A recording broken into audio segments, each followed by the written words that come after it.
Bonjour à tous et bienvenue dans cette nouvelle vidéo de déballage de boîtes pour Horror Arkham le JCE. On continue les cartes spécialistes de la boîte La Cité Engloutie. Je crois qu'on en est à la 6e vidéo. Et aujourd'hui on a 2 cartes de niveau 3. Première carte, le manteau de Sekhmet. Un soutien donc de niveau 3 qui coûte 2, qui occupe un emplacement de corps, traits, objets, vêtements et reliques. Oui, pardon, je t'ai déconcentré. Je pense avoir oublié un onglet. Réaction, quand vous entrez dans un lieu, inclinez le manteau de Sekhmet. Jusqu'à la fin du round, aucun ennemi non élite dans ce lieu ne peut vous engager, et vous ne pouvez pas infliger de dégâts il y a une faute, à ses ennemis. Alors, je vais noter qu'il y a une faute à corriger, et je vais rajouter un onglet que j'ai oublié. Voilà, alors... Ah oui, l'onglet à rajouter, donc j'y pense. Et oui, j'ai oublié de dire, cette carte a 2 points de santé mentale. Donc première chose, l'emplacement de corps. On a quelques cartes qui l'occupent, mais ça va dépendre des classes. Par exemple, les chercheurs n'ont que la blouse de laboratoire. Les survivants ont manteau de cuir ou veste de chasse. Bon, il y en a dans toutes les classes, il y en a en neutre, mais c'est pas l'emplacement le plus disputé. Même s'il y a des cartes très intéressantes, par exemple le sac à dos, par exemple le lance-flamme, bon, voilà. Ok, première chose, bon, ça peut encaisser un petit peu d'horreur. Et l'effet concrètement, c'est quoi? Eh ben, c'est vous permettre, au moment où vous entrez dans un lieu, de ne pas... de vous permettre de ne pas être engagé par les ennemis non élites de ce lieu. En contrepartie, vous ne pouvez pas les blesser. Eh bien, ça fait penser à la carte signature de Trish Scarborough, dans l'ombre, que vous devez jouer au début de votre tour et qui a cet effet-là, mais pour... alors déjà, vous désengagez de chaque ennemi engagé avec vous, et jusqu'à la fin du round, tous les ennemis, y compris élites, dans tous les lieux, ne peuvent pas vous engager, vous ne pouvez pas leur infliger de dégâts. Dans l'ombre, c'est très pratique, pour dire, eh bien, je cours. Voilà, je cours, je traverse 1, 2, 3 lieux avec des ennemis. Je pense avoir déjà mentionné il y a longtemps que quand je joue le premier scénario du cercle brisé, cette carte-là est très pratique. Je la joue, je vais dans le cercle des sorcières, Annette Mason ne peut pas m'engager. Mes 2 actions, je fais des effets qui me permettent de gagner minimum un indice. Capacité de triche, comme il y a un ennemi dans le lieu, je gagne un indice bonus, et si je joue en solo, et ben, je sais pas, une enquête réussie ou un effet d'achat d'indices, plus un deuxième, plus le bonus, et ben j'ai vidé le lieu de ces indices, voilà, fin du scénario, sans avoir à gérer l'ennemi. Et dans un scénario comme par exemple le 2e scénario de la civilisation oubliée, que je suis en train de jouer en ce moment sur le site Arkham Horror, et ben vous devez retourner dans votre lieu de départ, vous vous désengagez de vos ennemis, vous avancez d'1, 2, 3 lieux.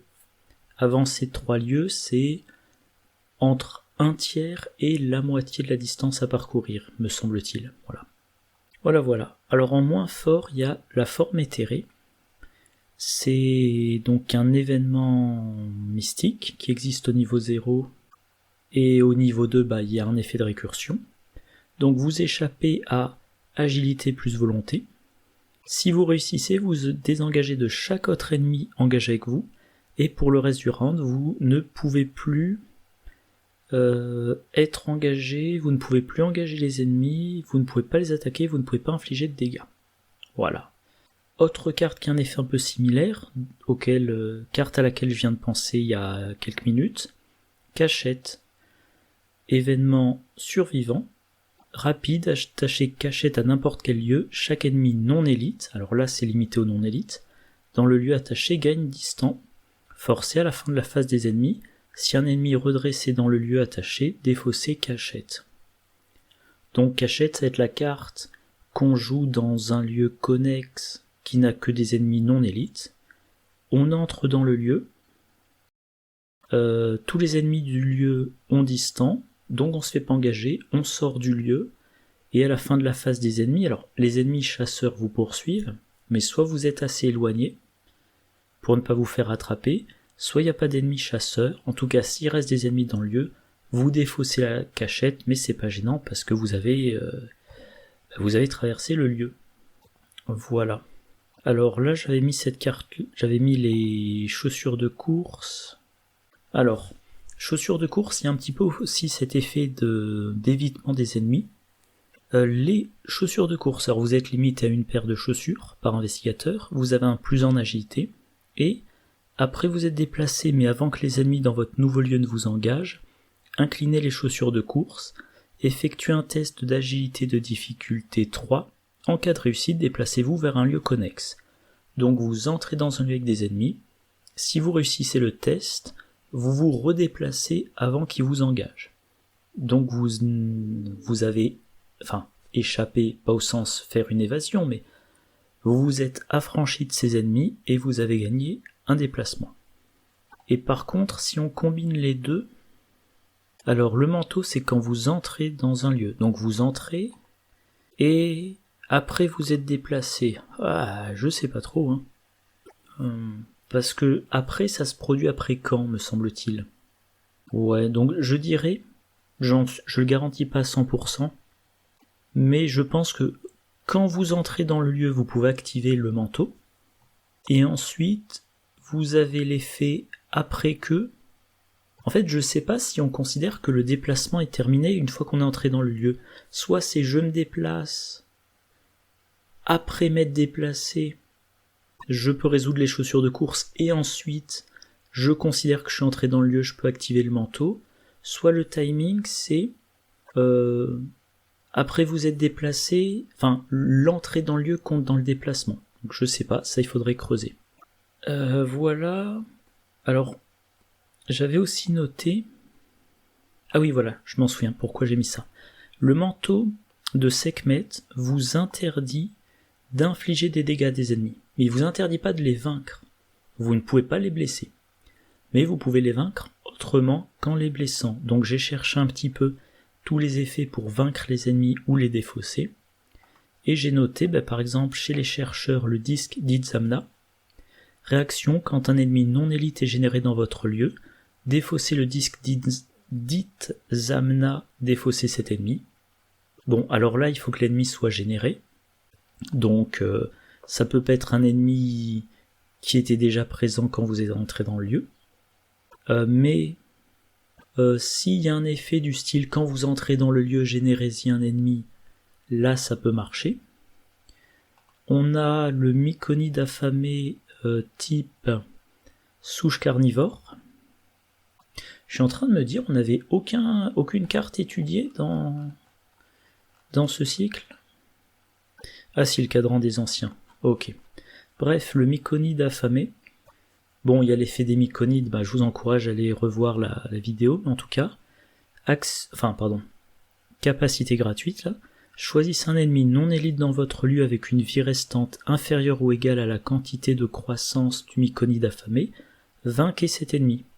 Retirez toutes les croissances du myconide affamé. Alors moi-même, je me souviens plus exactement comment on... Ah oui, donc on utilise la croissance surnaturelle pour mettre des croissances sur le myconide. Et donc à un moment donné, on va dire, j'ai, 3 croissances sur le myconide. J'ai un ennemi non élite dans mon lieu qui a 3 points de vie. Paf, il est vaincu. On a guet-apens chez les survivants. Choisissez un ennemi non élite, alors incliné, dans votre lieu et effectuez un test d'agilité de difficulté X. X étant la valeur d'évasion de cet ennemi. En cas de réussite, vainquez cet ennemi. Donc là, tout ce que vous avez à faire, c'est l'incliner avant. Peu importe ses points de vie, voilà. Il faut qu'il soit non élite et incliné.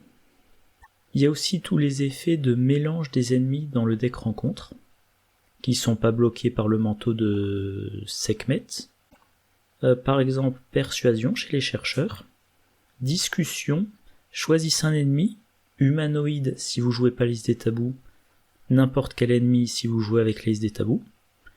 Alors non faiblesse, Dans votre lieu, effectuez un test d'intelligence de difficulté 3. La difficulté de ce test augmente de plus x étant la valeur d'horreur de cet ennemi.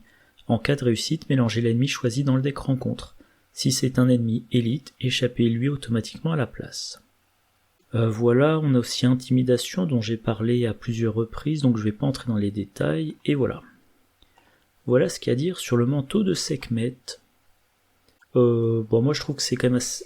Enfin, ça semble assez efficace, hein. Une fois par round, vous pouvez vous affranchir de tous les ennemis non élites d'un lieu. Voilà. Maintenant, concrètement, qui y a accès? Alors je vérifie s'il n'y a pas des doublons. 9 investigateurs, sachant que pour 2, il y a leur version standard et leur version parallèle. Ok. J'ai regardé comme d'habitude dans l'ordre, voir si j'avais des choses à dire sur chacun. Sœur Marie, et je sais déjà plus pourquoi, que je relise. Bon, alors là je me sens vraiment con, je bug, je vois plus ce que je voulais dire sur elle. Diana Stanley. Alors Diana Stanley, Zoé, elle veut engager les ennemis pour gagner des ressources et leur infliger des dégâts sans test avec sa croix, donc elle veut pas les éviter. Zoé Samaras parallèle, j'ai toujours pas fait la vidéo sur elle d'ailleurs, pareil, elle a des capacités liées au fait de faire des dégâts, donc les ennemis, elle veut les combattre. Stella Clark, je sais pas, je vois pas pourquoi elle la voudrait particulièrement, cette carte. Bon, voilà. Amina Zidane, pareil, je vois pas en quoi cette carte l'intéresserait spécifiquement. Je vois pas non plus quel type de combo elle pourrait faire. Diana Stanley.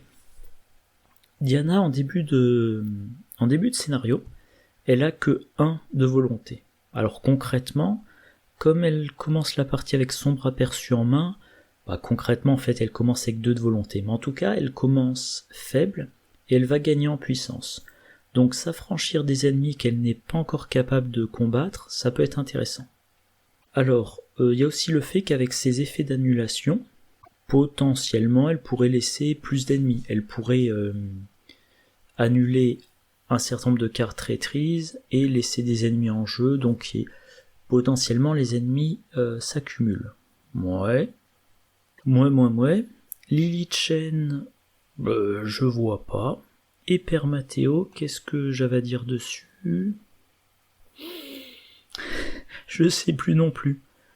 En fait, le truc, c'est que cette carte-là, elle a un effet simple, hein, on s'affranchit des ennemis d'un lieu. Alors, si éventuellement, voilà, Père Mathéo, il est pas trop taillé pour le combat, alors que avec 3 d'intelligence et 2 de force, c'est pas brillant, mais c'est toujours mieux en intelligence. Donc peut-être une carte pour s'éviter les ennemis, ça peut être intéressant pour lui. Bof. Mais quand même, globalement, cette carte-là, je dirais que c'est un petit peu kiff-kiff pour tous les investigateurs. Hein. Je sais pas... Voilà. Ça me permet d'aller plus vite à la deuxième carte. Dakota Garofalo. Donc niveau 3, elle coûte 4, elle occupe un emplacement d'allié. Trait allié chasseur voyageur. Deck détective chasseur ou voyageur uniquement. Tant qu'un ennemi créature ou monstre est dans votre lieu, vous gagnez +1 en volonté et +1 en force. Et je suis en train de penser à un truc. C'est bon, je l'avais mentionné. Enfin, je m'apprêtais à le mentionner plutôt. Voilà, et capacité gratuite, inclinez Dakota Garofalo. Choisissez un ennemi dans votre lieu ou dans un lieu connexe. Déplacez-vous vers le lieu de cet ennemi et engagez-le. Elle a 2 points de vie et 2 points de santé mentale. Alors... Ah oui, évidemment, j'ai oublié d'actualiser mes onglets. Donc c'est un allié, une alliée, qui donne un bonus quand il y a certains types d'ennemis. Voilà, les ennemis qui ont les traits créatures ou monstres. Si je me plante pas, il y a tout ça, donc c'est vraiment des traits très fréquents parmi les ennemis. C'est quoi la différence entre ces 2 onglets? Ah oui, voilà. les cartes de joueurs, donc même les cartes, les faiblesses perso, il y en a un certain nombre qui sont monstres ou créatures. Ok, donc il y aura plein d'occasions d'avoir des bonus avec elle. Maintenant, son effet c'est... Oula, ça rame. Bon, je disais donc son effet c'est... Choisissez un ennemi dans un lieu... Ah non, pardon, c'est pas dans cet ordre que je disais ça. Vous avez, quand il y a un ennemi de ce créature ou monstre, vous avez un bonus en volonté et un bonus en force. Le bonus en force, c'est pratique pour combattre avec une arme, on va dire standard, qui utilise la force. Mais le bonus en volonté, alors évidemment ça vous sert pour tous les tests de volonté, restes pourrissants et autres. Donc globalement on va dire pour résister au deck de rencontre, mais ça vous sert aussi à combattre. Dans certains cas, par exemple combattre avec flétrissement, combattre avec éclipse sanglante, l'ajout des deux, ça vous donne un +2 quand vous combattez avec le marteau cyclopéen, ou la lame spectrale, voilà. Donc déjà ça, ça vous aide contre le deck rencontre, ça vous aide à combattre les ennemis avec un large choix d'armes. Moi, il y a quand même un gros lag de mon image, ça c'est... Bon, tant pis, j'espère que c'est pas trop déconcentrant, bref. Donc il y a ça. Maintenant, son effet avec la capacité gratuite. Choisissez un ennemi dans votre lieu ou dans un lieu connexe, déplacez-vous vers le lieu de cet ennemi et engagez-le. Déplacez-vous vers le lieu de cet ennemi. Si vous y étiez, c'est un peu l'effet d'un éclaireur. Voilà, éclaireur pareil, capacité gratuite, vous déplacez. Éclaireur, il faut ne pas être engagé. Alors attendez, je vais masquer la webcam parce que moi ça me perturbe de voir un décalage entre quand je parle et quand je me vois parler. Donc éclaireur, pour l'utiliser, il faut ne pas être engagé. Dakota Garofalo, c'est pas interdit. Vous pouvez, pendant que vous êtes engagé avec un ennemi, engager un autre ennemi. Ouais. Hop, je vais me noter un truc. Voilà. Donc oui, Dakota, je disais, vous êtes engagé avec l'ennemi A, vous l'utilisez pour engager l'ennemi B. Ok. Donc ça fait un déplacement, comme l'effet d'éclaireur, et ça vous fait un engagement, comme si vous aviez le sifflet anti-émeute. Ou alors ça peut ressembler un peu à l'effet de viens par ici de niveau 0, un événement gardien qui coûte 2, engagez combattre, choisissez un ennemi non élite dans votre lieu ou dans un lieu connexe, déplacez cet ennemi vers votre lieu, engagez-le et attaquez-le. Alors viens par ici, c'est l'ennemi qui se déplace et vous avez donc le déplacement, l'engagement et le combat, mais ça coûte une action et ça coûte 2 ressources. Voilà. Alors, pourquoi j'avais mis énigme existentielle ? Ah oui, je sais, j'entrerai dans les détails plus tard, mais Dakota Garofalo vous donne un bonus tant qu'il y a une créature d'un certain type, enfin, d'un des deux types, d'un des deux traits, dans votre lieu. Donc si vous voulez votre bonus toute la partie, il faut que toute la partie, il y a un ennemi comme ça. Oui, mais s'il y a un ennemi dans votre lieu, c'est mauvais. Sauf si cet ennemi est distant. Donc, quelqu'un dans l'équipe joue énigme existentielle sur un ennemi non élite, monstre ou créature. Je vais y arriver. Voilà, monstre ou créature. Cet ennemi devient distant. Alors déjà on échappe à cet ennemi, donc il n'est plus engagé avec la personne qui joue Dakota Garofalo. En plus, cet ennemi est maintenant... il fallait qu'il soit chasseur aussi, donc il est distant, il est chasseur et il va vous suivre. Et donc si vous gérez bien le timing de vos déplacements, pour toute la partie, vous avez le bonus. Et si on regarde donc les ennemis, créatures, monstres, qui sont chasseurs, il y en a un certain nombre. Alors il faut qu'ils soient non élites, mais j'ai noté par exemple tout simplement la nuée de rat. Voilà. On peut aussi mentionner la maigre bête de la nuit chasseresse, qui a quand même 4 points de vie et dont il est difficile de s'échapper.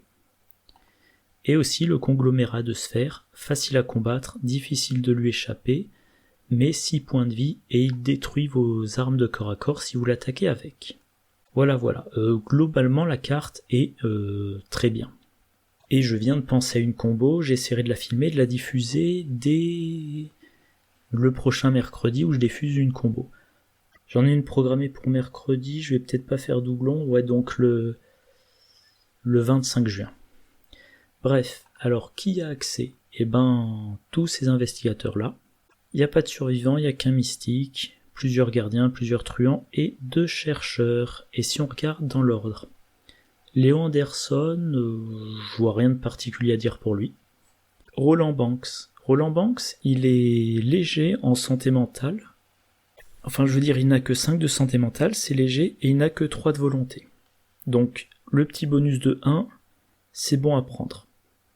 A priori, on le joue comme combattant, et donc le bonus de 1 en combat, ça l'aide également. Zoé Samaras. Eh ben, la carte est vraiment taillée pour elle. Voilà, c'est... Enfin, je dirais pas que c'est pour elle que c'est le mieux, mais en tout cas pour elle c'est génial. Zoé Samaras, elle a 4 de volonté, elle peut passer à 5, elle a 4 de force, elle peut passer à 5, donc ce sont des bons bonus. Dakota, alors attendez, je vais remettre la carte quand même qu'on voit bien. Dakota est mince. Ah mais ça m'énerve ce truc. Dissocier les onglets, voilà. Pas possible, elle m'agace cette fonctionnalité.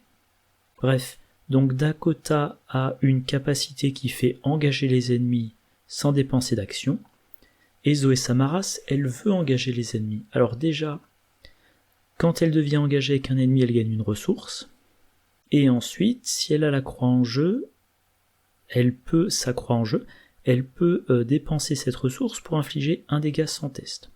Donc, il y a beaucoup de combattants, sauf si le combat est très difficile ou si l'enquêteur est très blessé, je leur fais attaquer l'ennemi engagé avec l'enquêteur. Zoé Samaras a intérêt à engager l'ennemi pour le gain de ressources ou pour le dégât sans test. Mais de base, ça lui coûte quand même une action. Le sifflet anti-émeute que j'ai montré tout à l'heure, voilà, il occupe un emplacement d'accessoire. L'emplacement d'accessoire, c'est aussi l'emplacement de la croix. Bon, donc là, avoir la possibilité, sans dépenser d'action, d'engager un ennemi, même s'il est dans votre lieu, même si ça vous fait pas économiser d'action, mais voilà, vous dépensez pas d'action, vous l'engagez, vous gagnez une ressource, vous dépensez la ressource, vous infligez un dégât à cet ennemi. Si c'est un ennemi à 3 points de vie, par exemple, et ben maintenant, plus qu'une attaque pour le vaincre. S'il avait 4 points de vie, il lui reste 3 points de vie, et ben, je sais pas moi, une attaque à laquelle vous attribuez coup vicieux. Donc un gros gain, et l'effet de déplacement, bah c'est aussi utile pour gérer sa faiblesse perso. Ah mince, je me disais quoi, plus de combats ? Alors c'est la version avancée, donc la version standard. Quand vous le révélez, défaussez des cartes du dessus du deck rencontre jusqu'à ce qu'un ennemi soit défaussé. Attachez châtiez le mal à cet ennemi et générez-le dans le lieu le plus éloigné de vous. Forcez quand la partie se termine, si l'ennemi attaché est en jeu, Zoé Samaras subit un traumatisme mental. Donc sa carte faiblesse lui fait générer un ennemi, chasseur ou non chasseur, et il faut vaincre cet ennemi avant la fin de la partie si on veut éviter le trauma. Si l'ennemi est chasseur, il va venir vers vous, plus ou moins vite. S'il n'est pas chasseur, il faudra aller vers lui et ensuite continuer son chemin vers la fin du scénario. Et ben mine de rien, Dakota, elle vous fait économiser un déplacement. Et potentiellement, si vous aviez laissé des petits ennemis entre votre lieu actuel et le lieu dans lequel est l'ennemi sur lequel est attaché châtier le mal, et ben Dakota vous fera gagner plus d'une action de déplacement. Voilà. Autre chose, alors attendez, je charge les onglets. Autre chose, Zoé Samaras, je l'ai dit, elle a 4 de volonté. Avec Dakota, elle passe à 5. 5 c'est beaucoup, autant l'exploiter. Le combat à la volonté, c'est un truc des mystiques, et si on regarde les cartes de la classe mystique qui font du combat auquel elle a accès, il y en a quelques-unes. Alors c'est soit des cartes de niveau 0, soit des cartes biclassées. Par exemple la Trophy, un Trophy c'est intéressant, elle occupe un emplacement d'arcane qui servirait à rien sinon, et elle fait du combat donc avec une volonté de 5, et si elle révèle le bon symbole, l'ennemi perd 1 de combat et 1 d'évasion, ce qui rend les autres combats plus faciles.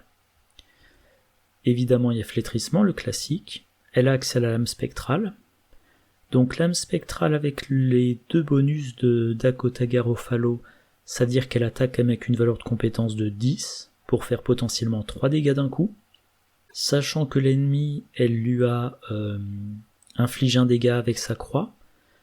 Par exemple, dans le lieu connexe, il y a la maigre bête de la nuit chasseresse, avec Dakota, vous allez dans le lieu, vous engagez la bête, vous gagnez une ressource, vous utilisez la croix, et maintenant vous jouez l'âme spectrale, si vous réussissez votre test, voilà, la maigre bête de la nuit chasseresse est vaincue. Oula, ça mouline, j'aurais dû redémarrer mon ordi. Et la carte, je sais pas comment dire, qui a vraiment un gros impact, enfin, qui fait que Dakota a un gros impact sur un deck de Zoé, c'est le marteau cyclopéen. Une arme qui occupe les 2 emplacements de main, combattre, vous ajoutez votre volonté. Et donc avec Dakota, vous montez, comme pour la lame spectrale, à une attaque avec une valeur de compétence de 10. Vous infligez plus 1 dégât. Ok, donc 2 dégâts en une action, c'est ce qu'on veut. En cas de réussite, si l'ennemi est non élite, vous avez le droit de le déplacer de 1 lieu en l'éloignant de vous. En cas de réussite avec une différence de 3 ou plus, infligez plus de dégâts. Enfin, vous infligez plus de dégâts, et vous avez le droit de le déplacer jusqu'à 2 lieux en l'éloignant de vous à la place. Version des tabous, qu'est-ce que ça dit? C'est quoi la différence?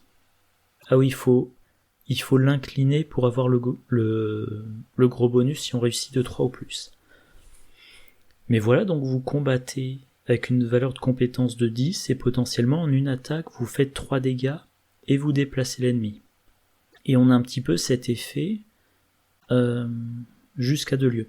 En fait, le truc qui est amusant, c'est que le marteau, entre guillemets, lance l'ennemi, il le repousse, et Dakota vous permet d'y aller. Donc vous permet de vous déplacer vers lui. Mettons que pendant la phase du mythe, vous piochez un ennemi. Première action, vous l'attaquez avec le marteau, vous l'envoyez dans le lieu connexe. Ensuite, vous utilisez Dakota, vous allez dans son lieu, vous l'attaquez et vous le repoussez. Voilà. Sachant que tant qu'on y est, on peut, si mon ordi marche, voilà, on peut attacher fiable au marteau.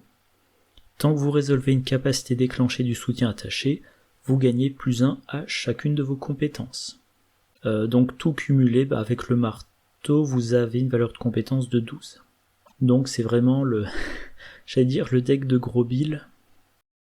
Sachant bien évidemment que vous pouvez cumuler Dakota avec d'autres cartes, avec, je sais pas, Frère Xavier, Flic en patrouille de niveau 2, Grete Wagner, etc., etc.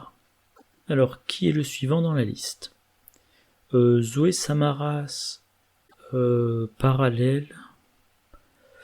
Je n'ai rien de particulier à dire sur elle. Alors, Joe Diamond. Joe Diamond, bon, il monte à 3 en volonté. Ok, il monte à 5 en force, ça c'est bien. Mais moi je trouve surtout l'avantage, c'est pour l'effet de déplacement. Parce que ça va vous permettre de vous déplacer dans le lieu d'un ennemi. Ah oui, un truc que j'ai pas mentionné, jusqu'à présent, l'effet de Dakota, c'est pas nécessaire que ça soit pendant votre tour.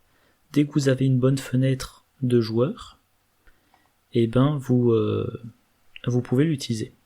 Tiens, d'ailleurs, tout ce que j'ai dit sur Zoé Samaras, je l'avais écrit. Bon, bref.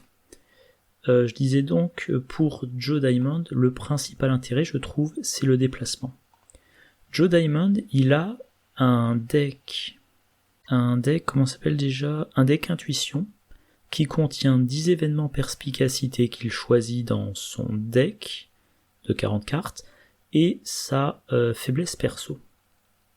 Et moi j'ai déjà mentionné que, de mon point de vue, Joe Diamond, il est idéal en trio parce que les cartes perspicacité qu'on incite à mettre dans son deck intuition, elles sont situationnelles. Et pour augmenter les chances d'avoir ces situations, vaut mieux être à 3 qu'à 2 ou qu'en solo. Voilà. Et Dakota, comme elle vous déplace, elle vous aide à vous mettre dans les bonnes situations. Donc voilà les perspicacités auxquelles il a accès, il y a tout ça. Et celle qui mentionne un ennemi, il y en a un certain nombre. Et par exemple, il y a scène de crime. Alors, c'est quand la phase d'investigation débute que vous révélez la carte du dessus de votre deck. Et vous pouvez la jouer jusqu'à la fin de la phase d'investigation, comme si elle était dans votre main, et pour un coût diminué de 2.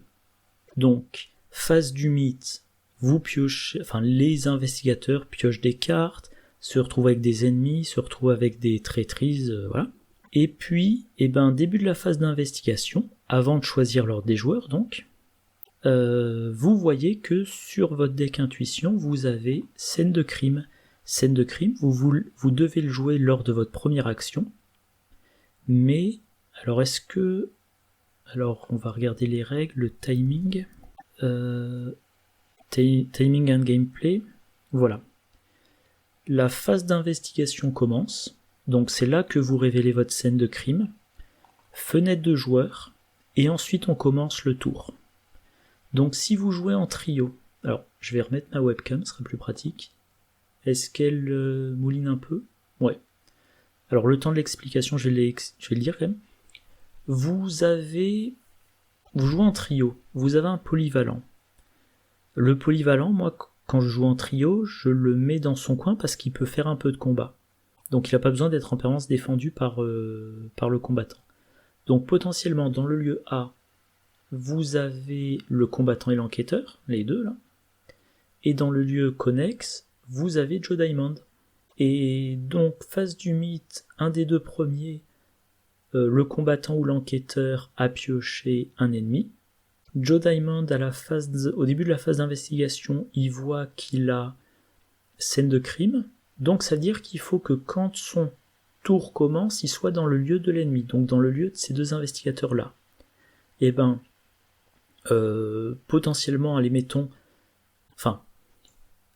la phase d'investigation commence là, et soit immédiatement il utilise Dakota, soit il laisse un ou deux investigateurs jouer, puis il joue, et à un moment donné, avant le début de son tour, il utilise Dakota. Et qu'est-ce qui se passe quand son tour débute ? Les trois investigateurs sont dans le même lieu.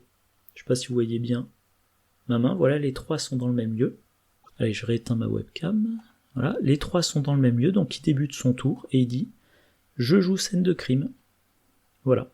S'il n'avait pas eu Dakota, il aurait fallu qu'il dépense une action pour aller dans le lieu dans lequel se trouve cet ennemi, et il n'aurait plus pu jouer scène de crime, vu que sa première action était passée. Même remarque, je crois, voilà. Enfin, même remarque. De façon un peu similaire, preuve, là j'ai pris la version de niveau 1, pour le jouer, il faut qu'il y ait un ennemi vaincu dans votre lieu. Donc Joe Diamond va dire, avant que cet ennemi soit combattu, j'utilise Dakota. Par contre, déplacez-vous vers le lieu de cet ennemi et engagez-le.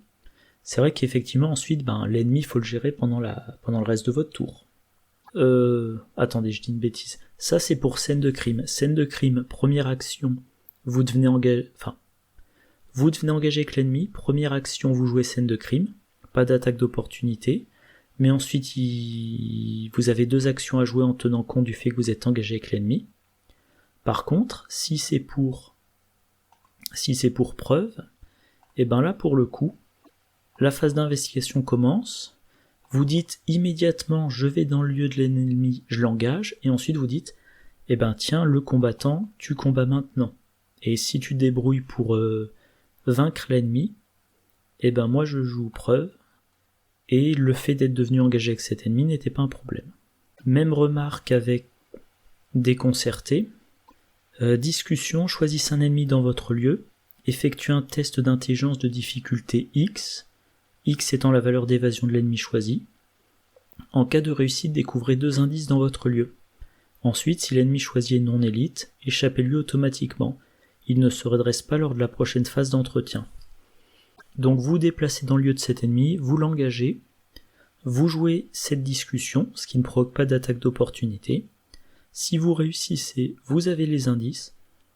Si l'ennemi est non élite, vous lui échappez automatiquement. Et il ne se redresse pas. Et on peut mentionner énigme existentielle, voilà. Vous allez dans le lieu de cet ennemi, vous jouez énigme existentielle et vous dites aux autres, voilà, maintenant il est distant, vous vous en préoccupez pas. Et dans le cas idéal, c'est un ennemi, créature ou monstre, et qui est chasseur, et il va vous suivre, et vous aurez votre votre bonus de Dakota pendant tout le reste de la partie. Ursula. Et ben Ursula, tout simplement, réaction, après que vous vous êtes déplacé vers un lieu, effectuez une action enquêtée, limite une fois par round. Ursula a une action d'enquête gratuite, ok, et avec Dakota elle a le déplacement gratuit. Le problème c'est qu'avec Dakota elle devient engagée avec l'ennemi, mais sa carte signature c'est Jake Williams. La première action, se déplacer ou enquêter que vous effectuez à chaque tour ne provoque pas d'attaque d'opportunité. Réaction, après que vous avez révélé un lieu ou mis en jeu un nouveau lieu, inclinez Jake Williams, piochez une carte. Ok. Donc Dakota, ce n'est pas une action se déplacer. Donc voilà, vous êtes déplacé. Vous utilisez la réaction d'Ursula Dons. Vous effectuez une action enquêtée. Grâce à Jake Williams, ça ne provoque pas d'attaque d'opportunité. Voilà, et maintenant vous êtes engagé avec l'ennemi et il vous reste 2 actions pour vous en débarrasser. Voilà. Alors sachant que vous n'êtes pas obligé d'engager cet ennemi au début de votre tour. Vous pouvez, que je trouve un bon exemple, vous pouvez vous dire, première action, voilà, je joue Jake Williams, deuxième action, je sais pas moi, je pioche une carte. Troisième action, je pioche une autre carte, peu importe. Et ensuite, Dakota, ça coûte pas d'action, elle me déplace dans un lieu connexe dans lequel il y a un ennemi. Alors il faut par contre que vous soyez déplacé, ça marche pas si l'ennemi est dans votre lieu. Donc vous déplacez vers le lieu connexe, vous engagez l'ennemi, action d'enquête bonus, ça ne provoque pas d'attaque d'opportunité. Vous avez fini votre tour, et ensuite le combattant, il vous rejoint dans le lieu, et il combat. Voilà. Michael Maglen, c'est un combattant. Bon, j'allais dire un truc, mais je garderai ça pour la vidéo de combo. Michael Maglen, voilà, c'est un combattant, il gagne le bonus. Alors pour lui, ça sera plus le bonus de force pour tirer avec ses armes à feu. Voilà, je sais pas trop que dire de plus. Il passe à 6 en force, ce qui est pas mal. Il va pouvoir se déplacer vers les ennemis, ce qui lui permettra... ça lui fera un petit peu l'équivalent du viseur télescopique. Voilà. Au lieu de dépenser 3 XP pour attacher le viseur télescopique à une arme à feu pour tirer sur un ennemi non élite dans un lieu connexe, là il a Dakota pour le déplacer dans le lieu connexe et combattre cet ennemi, qu'il soit élite ou non élite, dans son nouveau lieu. Voilà. Alors montrer Jack, on veut le faire se déplacer. Pour avoir son effet de réaction. Et puis sa carte signature, le fidèle fouet, ça vous permet... alors vous combattez en utilisant votre agilité, ce qui vous fait 5, et si vous réussissez, vous pouvez incliner le fouet pour échapper automatiquement à l'ennemi attaqué. Ce qui veut dire que potentiellement, alors ça sera peut-être plutôt en solo, vous semez des ennemis derrière vous. Voilà, vous semez des ennemis derrière vous. Je suis en train de regarder. C'est règles de construction. Voilà, qu'est-ce que j'allais dire? Vous semez des ennemis derrière vous, et ben avec Dakota, vous pouvez plus tard, on va dire, remonter la piste et aller de lieu en lieu pour les recombattre. Lui aussi a accès à énigmes existentielles. Voilà. Bon, par contre, lui, passer de 1 à 2 de volonté et de 2 à 3 de force, ça lui servira moins. Tony Morgan, bon ben, très bon pour son bonus en volonté. Son bonus en force, pardon. Il tire avec ses armes, donc pareil, Dakota remplacera la carte qui permet de tirer dans le lieu voisin. Et comme pour Zoé Samaras, un effet de déplacement qui fait économiser les actions, ça lui permettra de dépenser moins d'actions pour aller... Enfin, ça lui fera économiser une action quand il sera dans le lieu connexe de sa cible. En plus, sa cible, elle est distante, donc Dakota lui fait économiser l'action de déplacement, lui fait économiser l'action d'engagement. Voilà. Et pour Trish Carboro, carte très intéressante, parce que Trish Carboro... Alors, pour elle, Dakota, ça sera pas tellement le bonus de... Enfin... comment formuler ça ? Alors le bonus de volonté, passer de 2 à 3, moi je considère que c'est pas... Passer de 2 à 3, c'est pas ça qui vous fait réussir vos tests. Bon. Par contre, Dakota peut vous emmener dans le lieu d'un ennemi. Trish Carboro, elle aime bien qu'il y ait des ennemis dans son lieu. Pour utiliser sa réaction, soit trouver un deuxième indice, soit échapper automatiquement à un ennemi. Voilà, c'est les decks qui... Je mentionnais plein de fois, les decks qui veulent des ennemis à proximité, les decks qui sont meilleurs parce qu'il y a des ennemis. Et puis, Trish Carboro, elle aime quand même vraiment beaucoup la carte énigme existentielle. Donc si vous tenez à avoir le bonus de Dakota, voilà. Vous jouez énigme existentielle sur un ennemi non élite chasseur qui est créature ou monstre. Ok. Mais aussi un truc, c'est que Trish Carboro, si elle échappe à beaucoup d'ennemis non chasseurs, ça veut dire que pendant un scénario, vous allez avoir 2-3 ennemis dispersés sur le plateau de jeu. Et tant que vous êtes dans un lieu connexe à un de ces ennemis, Dakota, on va dire, vous permet de faire des sauts de puce. Je mentionnais le cas de que ça soit de Zoé Samaras ou de Tony Morgan, avec l'idée, ils ont une économie de déplacement pour aller combattre l'ennemi qu'ils doivent combattre à cause de leur faiblesse, mais Dakota n'est utilisable que s'ils sont dans le lieu connexe.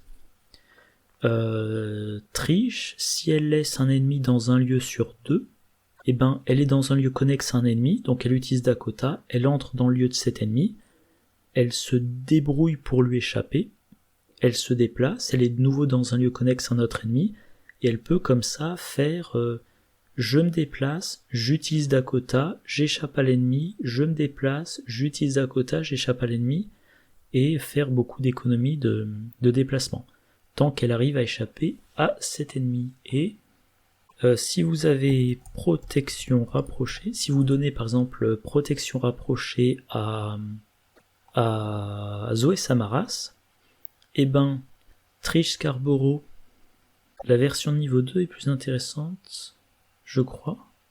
Faut que je vérifie un peu les faits. Alors je vais relire Dakota. Inclinez, choisissez un ennemi dans votre lieu ou dans un lieu connexe, déplacez-vous vers le lieu de cet ennemi et engagez-le. Alors je sais pas si protection rapprochée de niveau 2 peut faire changer l'investigateur qui engage cet ennemi, mais en tout cas, Trish Carboro donc utilise Dakota pour se déplacer d'ennemi en ennemi, et avec protection rapprochée, elle traîne Zoé Samaras derrière elle. Donc, Trish, effet gratuit, elle utilise Dakota. Elle se déplace dans le lieu connexe et elle engage un ennemi. Première action, elle échappe à cet ennemi. Deuxième action, elle se déplace. Alors idéalement, deuxième action, elle enquête dans le lieu. elle a 2 indices vu qu'il y a un ennemi. Troisième action, elle sort du lieu, et eh bien ça a déplacé, avec protection rapprochée, ça a déplacé Zoé Samaras de 2 lieux, ça l'a rapproché de son ennemi à combattre. Voilà. Et où j'en suis des investigateurs, le dernier, Luke Robinson. Eh bien, voilà, Luke Robinson, lui, il a sa boîte à portail, qui lui permet de se désengager de chaque ennemi engagé avec lui, d'aller dans le portail onirique. Or, le portail onirique, il est connexe à chaque lieu révélé, et vice-versa. Donc en fait, il y a un petit peu double utilisation. Luke, il est dans un lieu révélé, il va utiliser sa boîte à portail, et il va dans le portail onirique. Dans ce portail onirique, il est dans un lieu connexe à tous les autres lieux, notamment ceux avec des ennemis. Là, il utilise Dakota, et il va donc se retrouver dans n'importe quel lieu. Je sais pas si je suis très clair. Grosso modo, Luke Robinson est dans un lieu révélé, il y a un ennemi dans un autre lieu révélé. Eh bien, peu importe la distance entre les 2 lieux, Luke Robinson va se retrouver dans ce lieu sans avoir dépensé d'action de déplacement, sans avoir utilisé son raccourci ou son éclaireur. Et une fois qu'il est dans ce lieu-là, eh ben, bonus en volonté pour combattre l'ennemi, ou lui échapper, bonus en force pour combattre l'ennemi. Alors Luke, il a 4 et 2, mais bon, donc 2 plus 1 en force, c'est pas génial, mais avec l'âme spectrale, eh ben ça donne 4 plus 1 plus 2 plus 1, ça fait donc du 8, ce qui est déjà plus intéressant. Voilà, et il me semblait que j'allais dire autre chose, oui. Vous pouvez aussi être dans... Luke Robinson est dans un lieu A. Alors la boîte à portail, est-ce qu'il faut l'incliner? Ouais. Donc on peut l'utiliser qu'une fois par round. Donc Luke Robinson est dans un lieu A. Il utilise Dakota pour aller dans le lieu B connexe dans lequel se trouve un ennemi, pardon. Ok, donc il se déplace dans le lieu de cet ennemi, il engage. Mettons que c'est un ennemi distant. Maintenant qu'il est engagé avec cet ennemi, il peut le combattre. Voilà. Donc, première action de son tour, il combat cet ennemi. Ensuite, il utilise la boîte à portail, il se désengage de cet ennemi, il va dans le portail onirique. Donc, il sait que quoi qu'il arrive, à la fin de son tour, il ne sera plus engagé avec l'ennemi, vu qu'il est plus dans son lieu. Et maintenant, il utilise sa capacité. À chaque tour, vous avez le droit de jouer un événement comme si vous étiez dans un lieu connexe et engagé avec chaque ennemi dans ce lieu. Donc il va jouer un événement d'attaque contre cet ennemi. L'ennemi est distant, mais c'est pas gênant parce qu'il est considéré comme étant engagé avec lui. S'il réussit son attaque et qu'il vainc l'ennemi, eh ben tant mieux, l'ennemi est vaincu. S'il rate son attaque, une fois qu'il a fini de jouer l'événement, il n'est plus engagé avec cet ennemi. Donc vous pouvez par exemple utiliser Dakota, vous allez dans le lieu, vous combattez, vous devenez engagé avec cet ennemi distant, vous le combattez avec flétrissement. Luke Robinson, il a 4 de base, le plus 1 de Dakota, si l'ennemi est créature ou monstre, donc il combat 5 contre valeur de combat de l'ennemi. Puis ensuite, il se désengage de l'ennemi, il est dans son portail et il va jouer un événement de combat, je sais pas, peu importe lequel, l'âme spectrale ou enfin même pas forcément un événement de combat, l'âme spectrale ou rituel de sang ou regard d'Ourache ou peu importe, et il va pouvoir le rejouer. Voilà. J'ai fini. Oh là là, j'ai battu un record. Je pensais que cette vidéo serait rapide à cause du manteau de Sekhmet sur lequel je pense avoir pas grand chose à dire, mais bon, plus d'1 heure d'enregistrement. Donc le bilan, manteau de Sekhmet, c'est bien, c'est efficace, mais comme pour beaucoup de cartes de spécialistes, ces dernières vidéos, je sais pas, ça m'enthousiasme pas, c'est pas... Voilà. Oui, c'est intéressant, on s'affranchit des ennemis non élites d'un lieu, Est-ce que c'est meilleur avec un investigateur qu'avec un autre? Je vois pas. Est-ce que vous le mettez dans un deck si vous pensez que vous allez laisser des ennemis derrière vous? Si vous ne raisonnez pas avec la doctrine un bon ennemi est un ennemi mort, ouais. Est-ce qu'il y a un investigateur pour lequel c'est bien meilleur? Je vois pas. Voilà. Dakota Garofalo, eh ben, elle est géniale. Vous économisez des actions de déplacement, vous économisez des actions d'engagement. Vous avez des bonus quand il y a un ennemi créature ou monstre. Ça vous incite à garder en vie un ennemi créature ou monstre. Mais si vous voulez pas qu'il vous fasse des attaques d'opportunité, il faut le rendre distant. Ça combotte avec donc énigme existentielle. C'est très bon avec Trish Scarborough. C'est génial avec Zoé Samaras, surtout si vous combattez au marteau, mais grosso modo, tous les investigateurs qui ont accès peuvent tous en faire quelque chose. Alors c'est pas forcément le meilleur allié pour chacun, mais tous peuvent en faire quelque chose. Est-ce que je mettrai ça dans tous mes decks? Non. Est-ce que je mettrai ça dans tous mes decks Zoé Samaras? C'est quand même vachement tentant. Alors, je sais pas si j'aurai les 3 XP, je sais pas si j'aurai l'emplacement d'alliés, mais par contre, si je joue Zoé Samaras en duo avec n'importe quel investigateur qui veut garder des ennemis, Trish Scarborough ou Alessandra Zorzi ou n'importe quel enquêteur qui enquête avec des effets de discussion, alors là oui, ça devient automatique. Voilà. Et si je l'ai pas joué dans mes dernières vidéos de partie avec le duo Zoé Samaras et Alessandra Zorzi, c'est parce que quand j'avais fait les listes de decks, soit je connaissais pas cette carte, soit j'y avais soit on pouvait pas la mettre dans les decks Arkham DB, je sais plus, mais enfin, ou peut-être j'avais la flemme de reprendre les decks, mais en tout cas, elle avait tout à fait sa place.